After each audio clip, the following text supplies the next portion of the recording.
तो आज का मेरा वीडियो है उन प्यारे बच्चों के लिए जो गांव से शहर की ओर तो आते हैं जॉब की तलाश में या जॉब करने, बट वो कहीं ना कहीं फेल हो जाते हैं।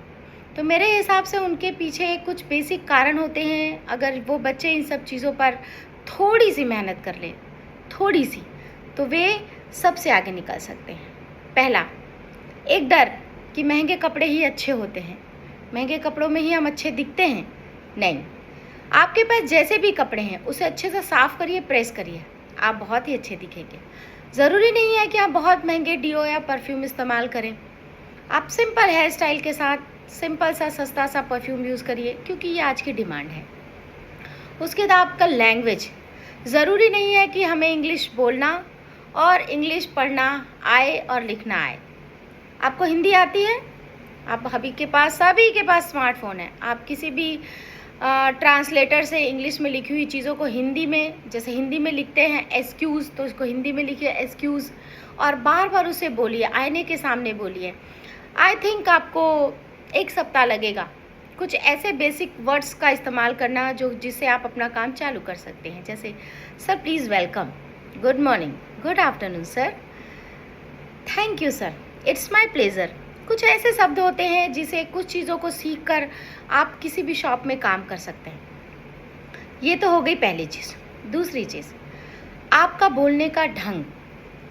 अगर आप किसी भी जॉब में रहें, कोई भी जॉब हो, आपकी प्लीज़ पर्सनालिटी, मतलब एक ऐसा व्यक्तित्व जिसे देखकर किसी भी बच्चे का, किसी भी ग्राहक का, या किसी भी कहीं भी आप जहाँ भी आप काम करते हो, ऐसा लोगों को लगे कि हाँ, इनसे हम अगर कुछ पूछें या इनसे कुछ सहयोग मांगे तो ये ज़रूर हमारी मदद करें।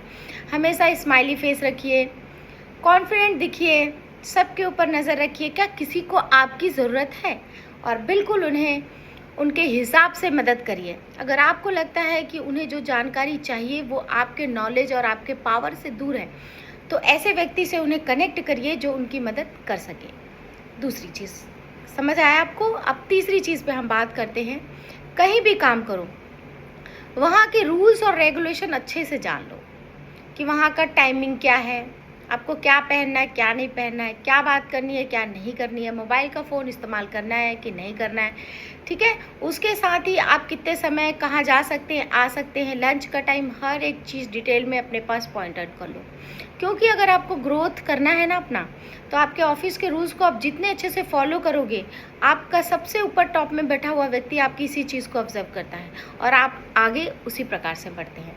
अब हम एक उदाहरण ले लेते हैं कि अगर हम सेल्स में हैं, हम कोई चीज़ बेचने, प्रोडक्ट में, कपड़े बेच रहे हैं, अब ब्यूटी प्रोडक्ट्स बेच रहे हैं, मोबाइल बेच रहे हैं, एनीथिंग, कुछ भी बेच रहे हैं, तो आपका टारगेट ग्राहक कौन है, उसे आपको पहचानना बहुत ज़रूरी है। जैसे मान लेते हैं हम एक मोबाइल फ़ोन बेचना चाह रहे हैं, ठीक। अब एक मोबाइल फ़ोन है जिसकी डिमांड किसको होगी। अब आईफ़ोन की अगर हम बात कर ले, तो आईफ़ोन मेरे हिसाब से आजकल जो बड़े बिजनेसमैन, पहले जिनको सिक्योरिटी चाहिए थी ट्रांजैक्शंस के लिए, ये सारी चीज़ों के लिए वो इस्तेमाल करते थे, बट आजकल ऐसा हो गया कि जिसके पास 1 लाख रुपए हो रहा है वो सब आईफ़ोन खरीद रहे हैं। तो ये पहले आवश्यकता के हिसाब से थी, बट अभी ये शो ऑफ के हिसाब से भी है।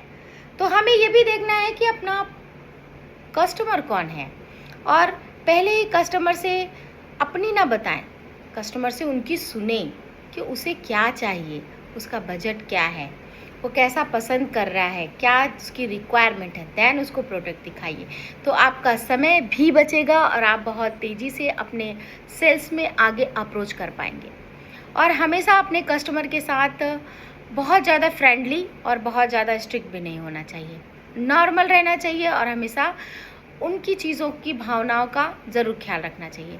अगर आपको ऐसा लगता है कि ग्राहक को कोई ऐसा डिस्काउंट जो हमें बताकर इन्हें और खुश किया जा सकता है, तो ज़रूर अपने ग्राहक को इसे दें, फीडबैक लें, उन्हें अपने शॉप के किसी भी व्हाट्सएप ग्रुप से बिल्कुल जोड़ें, ताकि आपके कस्टमर्स बढ़ें और वो आपको ढूंढेंगे। अगर आपने एक बार किसी कस्टमर को अच्छा सा अप्रोच लगा दिया, तो वो जब भी आएंगे उनकी निगाहें आपको खोजेंगी। जैसे महिलाएं अगर किसी भी दुकान, किसी भी पार्लर चली जाती हैं, अगर किसी ने उन्हें बहुत अच्छे से ट्रीट किया होता है, उनका फेशियल, हेयर कट, उनके बॉडी लैंग्वेज, उनके बात करने का तरीका, तो वो जब भी उस पार्लर में जाती हैं वो उसी गर्ल को खोजती हैं कि वो कहाँ गई, ये एक ह्यूमन टेंडेंसी है कि आदमी जिसके बाद एक साथ कंफर्ट जोन में चला जाता है, वो सोचता है कि वही उन्हें बार बार अटेंड करे या उस पर एक विश्वास, ट्रस्ट आ जाता है।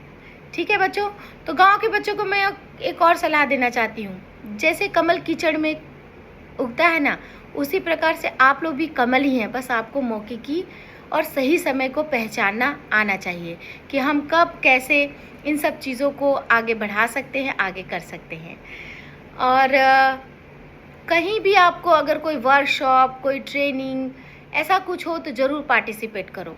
ये नहीं कि आपको, जैसे मान लीजिए कि कहीं ट्रेनिंग चल रही है, आपको बार बार अप्रोच किया जा रहा है, लेकिन आप झिझक, शर्माहट से आगे नहीं बढ़ते। अगर आपको कुछ करना है तो ट्रेनिंग के समयों को ज़रूर अटेंड करो। आपको अगर 100% कुछ नहीं मिलेगा तो 10% ज़रूर ऐसा कुछ मिलेगा जिससे आप अपने आप को निखार सकते हैं। और मुझे ऐसा लगता है कि अभी रिटेल सेक्टर में, स्टिचिंग इंडस्ट्री में, ऑटोमोबाइल में, इन सब जगहों पे इतने बच्चों की ज़रूरत है कि आपको बड़ी मेहनत के साथ आगे बढ़ना पड़ेगा। Thank you.